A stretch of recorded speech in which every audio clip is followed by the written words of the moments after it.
been. Obviously, we get this from Fnatic as well. Just came at the sauna, found out we're playing Gen G, let's go. Now, I think one of the things I'd have loved to have seen instead, maybe, I mean, this is probably a team thing, really, but I guess it would have been nice if we got, like, Boostio on the stage, right? So the team's going to volunteer somebody to go. I was happy as well that there was something like that, because what they could have done is have the teams submit a list of 4, right? And say, okay, which ones do you want in order? And then, you know, based on that, we'll just choose for you type thing based on what you've said, based on the draw.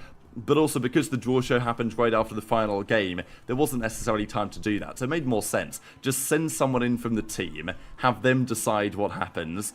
And it would have been cool if it was like their IGL or the player. I guess the teams got to vote who decided to go, and, you know, they sent a coach or a team manager or whatever in each case. But I think in general the idea was great and executed well, because it really does create some great storylines here going into the actual playoffs. And this is how they are going to look. So on the top side of the bracket, Paper X were drawn. They chose G2 as their first round opponents. Straight up double elimination bracket from here to the end of the tournament. Edward Gaming got the 3rd pick. They chose Heretics, of course. So, you know, probably the best of the options remaining. 100T got Foot Esports, and Foot Esports I think are pretty good, but I would say that they are somewhat vulnerable. They certainly can lose. 100T will be pretty happy with that over the G2 pick. And then Fnatic Gen G. That is, of course, going to be the pick of the first round games, because that's very hard to call. Fnatic won their own region, so they got to pick, but because they got the last pick unlucky, you get saddled with the best possible team. So, yeah, scary first round game here. 100T are happy they're not playing Paper X,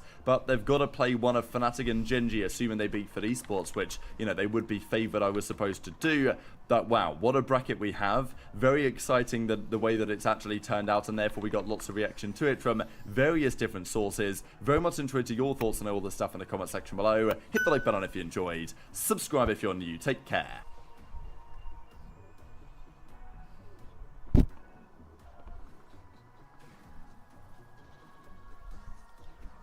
If you continue to play in this room, I would try to bring as little money as possible with you each time and not keep money in a box, because I got a feeling one day you're going to stroll in there and the place isn't either going to be there if you're lucky, or if you're unlucky, you're going to be in there one day and you'll be having a chat with Houston PD. Get a hand first, Richard?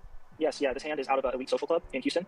The stakes are 510, and for most of the hands, including this hand, there's a $20 under the gun straddle in play.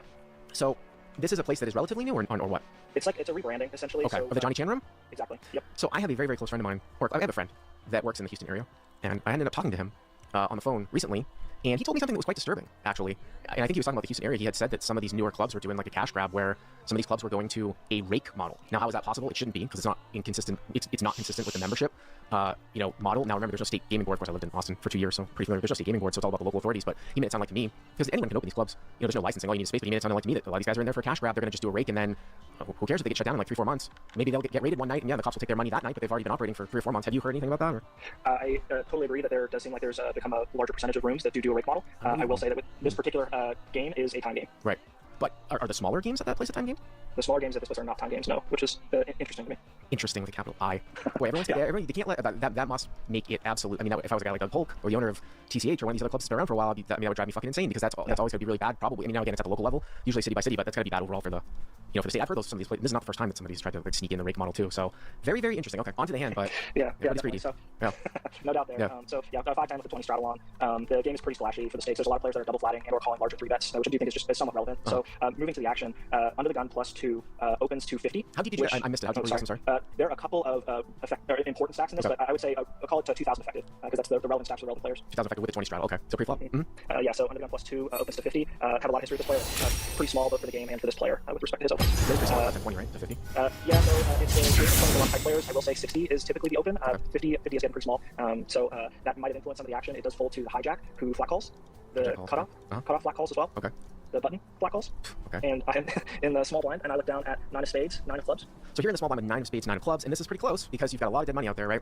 So a whole lot of dead money. Yeah, +2 to 50, hijack calls, cutoff calls, button calls. If you, I mean, I think 10s plus is probably a slam dunk squeeze here. It's probably close with 9s and 8s and stuff like that. I mean, if these guys are really wide, I don't think there's anything bad to be said about, you know, squeezing here. Just, I mean, also too depends on how tight that +2 guy is. I mean, if you get through here, you have all these guys that are just dead flat calls. I mean, the range is going to be quite collapsed, and you know, the sizing would be pretty large here. I mean, you'd probably go to at least like what 350, 400 miles. I mean, get a little dicey with shorter effective stacks, but I think for myself in those games in Texas, I probably would be doing a lot of 3-betting. I can see calling, but I probably would take a more aggressive route. What did you do?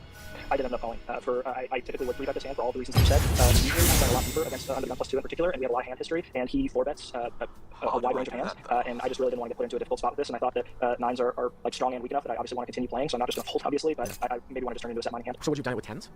I was thinking about that. I think I'm probably doing it with jacks plus. And like ace queen and king queen suited and ace jack suited? Yes, ace queen suited, not ace queen off. Yeah, Really? probably. Yeah. I've got, it might just be this one particular player, but I prefer to not play out of position in the big hand against this one guy. We have too much hand history, and effective stacks are too small. I just think he's going to put me in a lot of difficult spots with a 4-bet pre. Well, you're at somewhat of an advantage though with the small stacks being somewhat small because you could just 3-bet fold for value with a hand like this. It's not usually people say, well, I don't want to get into weird, I don't want to get into tough spots against tough player from my position with deep effective stacks when he can do a lot of calling, right? Because he can't. He's probably going to be a 4-better fold. But okay, so you called. Does a big line come in? A big line and a straddle fold.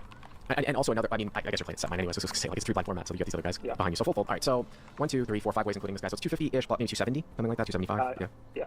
I think I had 305, but I might be doing the math 1, here. 2, 3, 4, 5. I think it's just 5 ways, right? 5 ways. 5 ways plus $30 of dead money as well. Okay, I'm gonna put 275. Okay. All right, off to the flop. Flop is 10 of hearts, 9 of diamonds, 8 of hearts. So you flop bottom set. Oh, excuse me, middle set. Middle set, yeah. Okay. So I check. Pre-flop razor checks. Hijack checks. Cutoff bets 175. Okay. And button flat calls. Well, obviously it gets to you right now. Yes. Yeah. No. Go ahead. Yeah. Have your thoughts. So this is interesting here because, I mean, so I can see as a gut reflex thinking, wow, well, I mean, these guys are very locked here. You've got all 16, queen jack off or queen jack types of hands represented are all in these guys' range. And then if I start putting a huge pot up here on the flop, maybe I'm gonna like get action from hands that have a lot of equity against me and queen jack. And maybe I sort of just wait to kind of see what happens. Like, there's a lot of equity changing cards here. Moving to the turn. By the way, too, if you're watching this as best of on YouTube, you can click on the little link in the description. We are giving away a free 3-month pass to our premium Twitch over.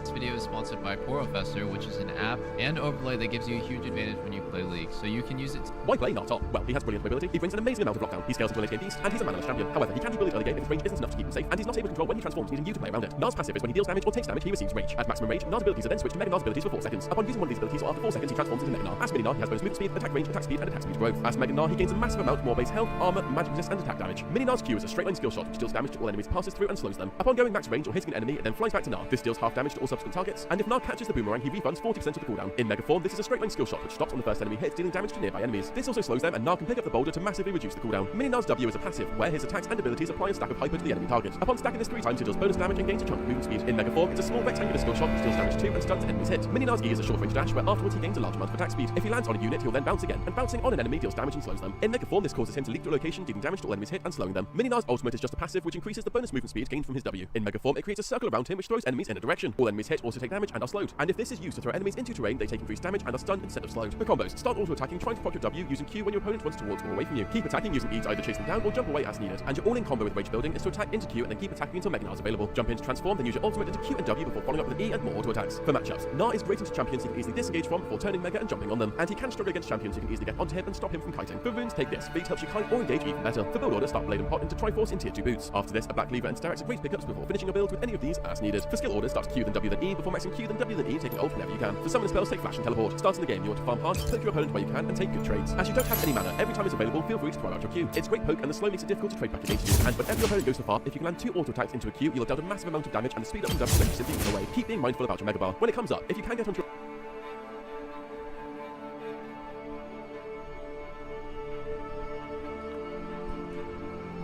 Why play Nar top? Well, he is incredibly strong both early and mid game. Mega Nar has ridiculously high stats and huge amounts of AoE damage and lockdown. Mini Nar is incredibly mobile, and you're able to.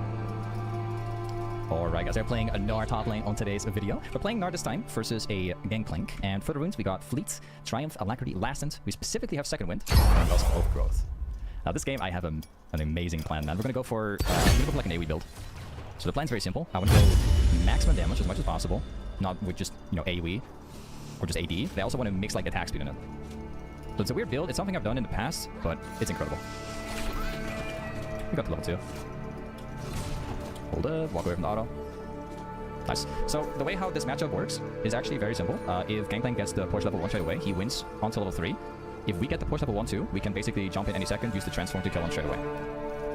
So, we walk. The search for your next Where To starts here at chasetravel.com. Being unemployed can actually boost your career. Pathrise, we've helped over 25. Away from that. Whoa. I'm getting ganked already. Hold up, can I kill them both? I feel like there's a chance. Oh. Let's go! Nice! What a start to the match, man. Okay, either way. Oh, man. Let's go. Alright, either way. We're gonna go 3 longsword straight up. This is good damage. Oh, man. Okay, so the plan is simple. We're gonna go Tiamat as our first item. And then after Tiamat, we're gonna be building Hydra and then into Berserker's Grease. So it sounds very weird. Berserker's Grease sounds very troll. But believe me on it, if you're actually going for Hydra and you have to AoE, having a little bit more attack speed that comes with it, you can actually push faster that way if your combos can cool down. You just gain more damage. You can also go to City Boots, but nah, not going for that. I want attack speed. I'm also thinking as like a 3rd, 4th item going Blaze sounds super weird, but it's something I've done before and it functions so well on Gnar.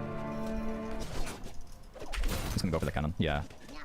So here's the catch, right? We just got like 2 kills, so technically we are stronger right now. And we have the wave pushing in my direction. The only thing is that this matchup is not exactly the best.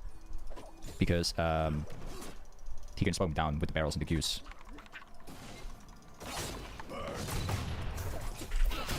Okay. And we'll get away from the same position. The thing is that it's still like pushing into me, so if we can get him low to a certain point, then he's gonna have to go back, or we kill him. But he's gonna lose the wave regardless. I think this might not be it, no. Was I step? Okay. He's actually losing the wave, so I'm still winning. Doesn't matter if I don't kill him. That doesn't matter. Alright. Yeah, that's what I'm talking about. Like, the barrel can still connect and it's going to do a large amount of damage, especially if I'm going for the Hydra build. So going like a ton of damage. His barrels is going to... it's going to be very bad against me. Hold up. Got my level up. Oh. Wait, one of my abilities did not connect. I think that